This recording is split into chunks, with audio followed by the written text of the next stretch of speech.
Good morning. Here is today's word of blessings for you. Mark 6:47-52. Later that night, the boat was in the middle of the lake, and he was alone on land. He saw the disciples straining at the oars, because the wind was against them. Shortly before dawn he went out to them, walking on the lake. He was about to pass by them, but when they saw him walking on the lake, they thought he was a ghost. They cried out, because they all saw him and were terrified. Immediately he spoke to them and said, "Take courage. It is I, don't be afraid."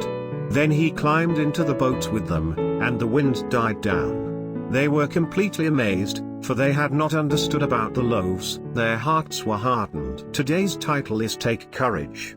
It is I. Jesus was crucified and risen from the dead. He went on 40 days on earth after the resurrection. He was ascended to heaven and sat at the right hand of God, Mark 16:19. These are some of the biblical facts that we know about Jesus after the crucifixion. But Jesus told us that he will be always with us. He promised, "And surely I am with you always, to the very end of the age," Matthew 28:20. We believe that he will. As a matter of fact, the risen and ascended Lord was seen standing at the right hand of God when Stephen was martyred and at the conversion of Saul. He also came upon the road to Damascus at the conversion of Saul. The book of Revelation shows that he is watching over churches. He is also knocking at the doors of believers and unbelievers. Do you believe that Jesus really did this all? Yes, most of us do. We also believe that Jesus is watching over us in our daily life. Have you not ever wondered how? I have. Of course, I understand that it is a mystery that we will never fully understand while we are on earth. But still, I couldn't help wondering how. Then I think I got a glimpse of how Jesus would do it through today's passage. Today's passage is generally known as Jesus' miracle of walking on the water. It is. But what is very intriguing to me is the whole setting of the episode seems to be mirroring the spiritual reality that we are in right now. Bear with me and follow me for a while.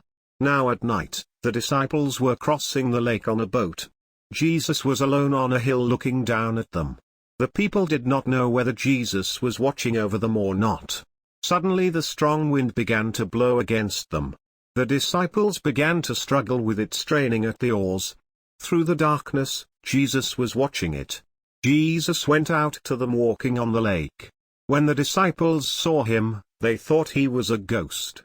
They cried out. I imagine something like this: "What a scary ghost. It is going to drown us all in this dark lake. Somebody help." Immediately he spoke to them and said, "Take courage. It is I, don't be afraid." Then he climbed into the boat with them, and the wind died down. From this story, I envision Jesus seated at the right hand of God watching us sailing through the sea of life day and night. As storms of life strike us, I see him coming down to us walking in the air. We may or may not see him. We may see him as a ghost like the disciples.